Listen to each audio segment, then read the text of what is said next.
Hey friends, welcome to school ways. आज इस video में हम बात करेंगे एनआरए एंड सीईटी के बारे में। जब से यूनियन कैबिनेट ने एनआरए को अप्रूवल दिया है तब से ये दोनों टर्म्स जो हैं वो न्यूज़ में हैं और ये जो भी चेंजेस आ रहे हैं वो उसको एग्जाम के पैटर्न्स में आ रहे हैं, तो ये स्टूडेंट्स के लिए बहुत इंपॉर्टेंट है। जो स्टूडेंट्स प्रिपेयर करते हैं कॉम्पिटिटिव एग्जाम्स के लिए, उनके लिए ये बहुत इंपॉर्टेंट है। आज हम इसमें जानेंगे कि एनआरए क्या है, सीईटी क्या है और इनसे क्या क्या चेंजेस आने वाले हैं, इनमें क्या चीज़ें अपडेट हो चुकी हैं और किन चीज़ों का अपडेशन अभी इनमें बाकी है और इनका क्या इफेक्ट पड़ेगा एक स्टूडेंट पे। ये सारी चीज़ें हम आज इस वीडियो में जानेंगे। So let's move to the video. NRA की बात करें तो आपने न्यूज़ में सुना होगा कि यूनियन कैबिनेट ने अप्रूव कर दिया है एनआरए को। नेशनल रिक्रूटमेंट एजेंसी है ये, जिसे कि सेटअप करने का अप्रूवल मिल चुका है यूनियन कैबिनेट से। ये एक नेशनल एजेंसी है जो कि रिक्रूट करेगी स्टूडेंट्स को सेंट्रल गवर्नमेंट की जॉब्स के लिए। अब एनआरए है क्या? एनआरए एक मल्टी एजेंसी बॉडी है जो कि कंडक्ट कराएगी प्री लेवल या फर्स्ट लेवल के एग्ज़ाम्स को, जिस एग्ज़ाम को हम सीईटी कहेंगे। CET means common eligibility test, जो कि पहले कंडक्ट कराया जाता था सेपरेट बॉडीज़ के through. SSC, RRB and IBPS के थ्रू पहले अलग अलग प्री एग्ज़ाम्स कंडक्ट कराए जाते थे। वो एग्ज़ाम्स अब सेपरेट ना होकर कंबाइंड फॉर्म में, सीईटी की फॉर्म में कंडक्ट कराए जाएंगे बाय एनआरए। एनआरए में जो रिप्रेजेंटेटिव्स होंगे वो होंगे मिनिस्ट्री ऑफ रेलवे से, मिनिस्ट्री ऑफ फाइनेंस से, डिपार्टमेंट ऑफ फाइनेंशियल सर्विसेज से, एसएससी, आरआरबी एंड आईबीपीएस से। एनआरए को सेटअप करने के लिए और एग्जामिनेशन इंफ्रास्ट्रक्चर को सेटअप करने के लिए जो अमाउंट सेंक्शन किया है वो है 1517.57 करोड़। अब हम बात करेंगे सीईटी के बारे में, which is common eligibility test, जो कि इम्प्लीमेंट होगा 2021 से। अभी 2020 में जो एग्ज़ाम्स होंगे वो वैसे ही होंगे जैसे कि पहले के एग्ज़ाम का पैटर्न था, बिल्कुल सेम पैटर्न में होगा। 2021 से ये चीज़ इम्प्लीमेंट की जाएगी और अभी कई अपडेट्स होने इसमें अभी बाकी हैं। तो सीईटी को जानने से पहले हम अभी का पैटर्न जान लेते हैं। अभी एग्ज़ाम्स कैसे हो रहे थे? अभी तक जो एग्ज़ाम्स होते थे उनमें सबसे पहले प्री एग्ज़ाम होता था। आप प्री एग्ज़ाम का फॉर्म भरते थे, प्री एग्ज़ाम देते थे, अगर क्लियर होता था तो आप फिर मेंस का फॉर्म भरते थे, देन मेंस का एग्ज़ाम आप देते थे, फिर आगे इंटरव्यू वगैरह की फर्दर प्रोसेस होती थी। अब हम सीईटी की वजह से जो चेंजेस आए हैं उनको डिस्कस करेंगे। जैसा कि हमें पता है कि एनआरए कंडक्ट कराएगा सीईटी को, जो कि एक कॉमन एलिजिबिलिटी टेस्ट है।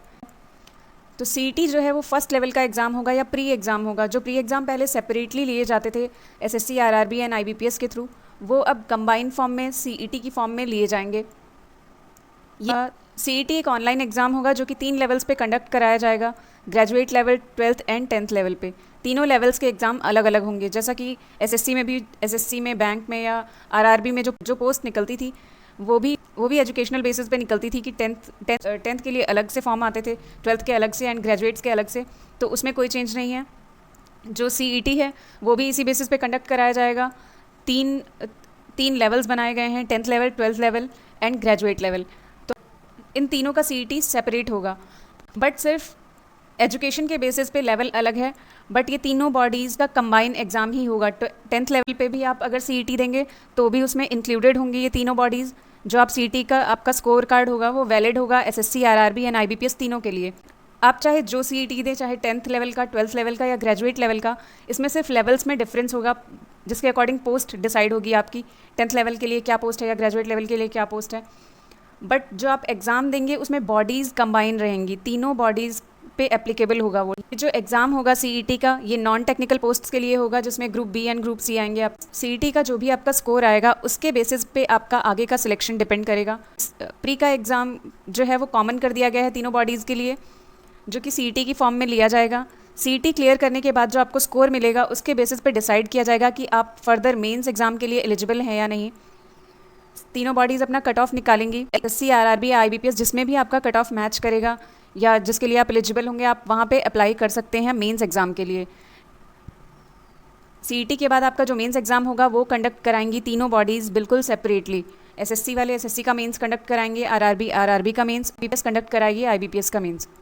सीईटी के स्कोर कार्ड की बात करें तो वो वैलिड होगा 3 साल के लिए। जिस दिन आपका रिजल्ट डिक्लेयर होगा उस दिन से लेकर 3 साल तक आपका सीईटी का स्कोर कार्ड वैलिड होगा।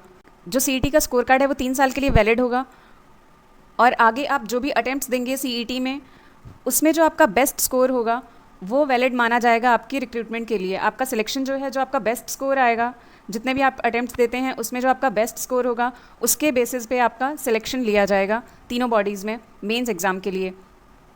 अब जो एग्ज़ाम होगा वो मल्टीपल लैंग्वेजेस में होगा।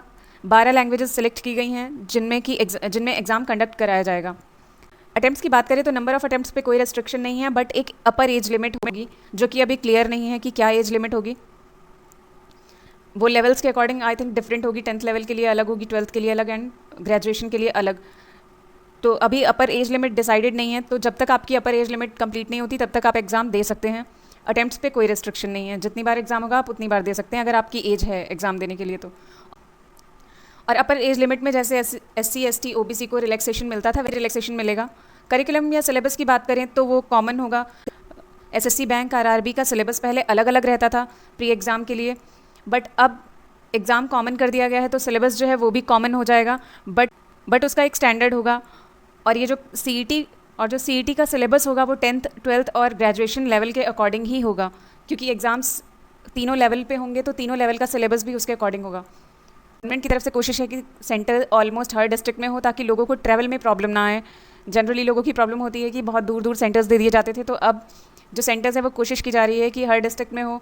और मेन फोकस जो है वो है 117 एस्पायरेशनल डिस्ट्रिक्ट्स पे, जहाँ पे कि एग्जामिनेशन इंफ्रास्ट्रक्चर को सेटअप किया जाएगा।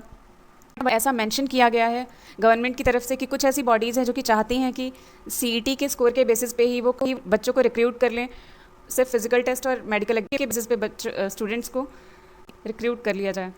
तो सबसे फर्स्ट इंपॉर्टेंट पॉइंट जो है वो ये है कि आप SSC के लिए अलग, IBPS RRB सबके लिए अलग अलग प्री के फॉर्म्स भरते थे, वो अब बंद हो जाएगा। आपको बार बार फॉर्म्स नहीं भरने पड़ेंगे, आपको बार बार एग्ज़ाम देने जाना पड़ता था, आपका ट्रैवल कॉस्ट बचेगा, आपका एक्स्ट्रा एफर्ट लगता था, अलग अलग सिलेबस की वजह से आपको अलग अलग पढ़ाई करनी पड़ती थी। तो इन सारी चीज़ों से आप बचेंगे, इन सारी चीज़ों में आपका टाइम सेव होगा, आपका मनी सेव होगा। कोरोना के टाइम सेफ्टी कंसर्न्स भी बढ़ गए हैं, इस वजह से अगर आपके डिस्ट्रिक्ट में ही आपका सेंटर होता है तो वो आपके लिए ज़्यादा बेनिफिशियल होगा, क्योंकि जितना ज़्यादा दूर आपको ट्रैवल करना पड़ेगा उतने ज़्यादा चांसेस होंगे आपके इन्फेक्ट होने के। तो इस वजह से कोशिश की जा रही है कि सेंटर्स जो है वो हर डिस्ट्रिक्ट में हो, इससे आपकी सेफ्टी भी बनी रहेगी और आपको जो ट्रैवलिंग का कॉस्ट या जो आपका टाइम जाता था ट्रैवलिंग में वो भी आपका बचेगा। और नंबर ऑफ़ अटेम्प्ट्स की कोई रेस्ट्रिक्शन नहीं है, तो आप कितनी भी बार एग्ज़ाम दे के अपना स्कोर इम्प्रूव कर सकते हैं। अगर आप किसी वजह से किसी एग्ज़ाम में अच्छा नहीं परफॉर्म कर पाते तो आप नेक्स्ट में अच्छा परफॉर्म कर सकते हैं। SSC और बैंक का सिलेबस अलग अलग है, तो आपको पहले अलग अलग पढ़ना पड़ता था उसके लिए, बट अब सिलेबस कॉमन होने की वजह से आपको प्री के लिए अलग से नहीं पढ़ना पड़ेगा इन एग्ज़ाम्स के लिए। मल्टीपल लैंग्वेजेस में एग्ज़ाम कंडक्ट कराया जाएगा तो इक्वल अपॉर्चुनिटी मिलने के चांसेस बढ़ जाएंगे। अभी सिर्फ इसमें 3 एजेंसीज़ को इंक्लूड किया गया है जो कि IBPS RRB एंड SSC हैं, बट गवर्नमेंट का आगे एक्सपेक्टेशन है कि आगे और भी एजेंसीज़ को इसमें इन्वॉल्व किया जाएगा, जिससे कि ऑर्गेनाइजेशंस का भी कॉस्ट बचेगा और जो रिक्रूट करने में उनका टाइम लगता था वो भी बचेगा और स्टूडेंट्स को भी बेनिफिट होगा। आपको ये पूरा प्रोसेस फ्लो चार्ट के थ्रू समझाया गया है। सबसे पहले हमने बात की थी NRA के बारे में, जो कि एक नेशनल रिक्रूटमेंट एजेंसी है, एक मल्टी एजेंसी बॉडी है जिसमें अभी तीन एजेंसीज इंक्लूड हैं, IBPS RRB and SSC। CET की बात करें तो CET एक कॉमन एलिजिबिलिटी टेस्ट है जो कि एक प्री लेवल का एग्ज़ाम है। तीनों बॉडीज़ का एक कंबाइन एग्ज़ाम होगा, SSC RRB एंड IBPS तीनों का जो प्री लेवल का एग्ज़ाम होगा उसे कंबाइन करके एक एग्ज़ाम बना दिया गया है, वो है common eligibility test. But CET जो है वो 3 लेवल्स पे कंडक्ट कराया जाएगा, 10th 12th and graduate level पे। ये चीज़ें नई इंक्लूड की गई हैं। नेक्स्ट प्रोसीजर जो है वो सेम है, जैसे आप पहले मेंस का फॉर्म भरते थे SSC के लिए अलग से, IBPS के लिए अलग से और RRB का अलग से, तो वो वैसे ही प्रोसीजर है Tier 2 के लिए। जब आपका CET का स्कोर कार्ड आ जाएगा, अगर आप एलिजिबल हैं इनमें, इन तीनों बॉडीज़ की जो भी कट ऑफ होगी उसके अकॉर्डिंग अगर आप एलिजिबल हैं मेंस एग्ज़ाम के लिए, तो आप इनका सेपरेट फॉर्म डालेंगे और ये bodies separate mains exams conduct कराएंगी।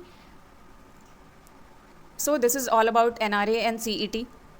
आई होप आपके कुछ डाउट्स क्लियर हुए होंगे और आपको कुछ नया जानने को मिला होगा। This is the end of the video. Thanks for listening. Keep learning and keep growing.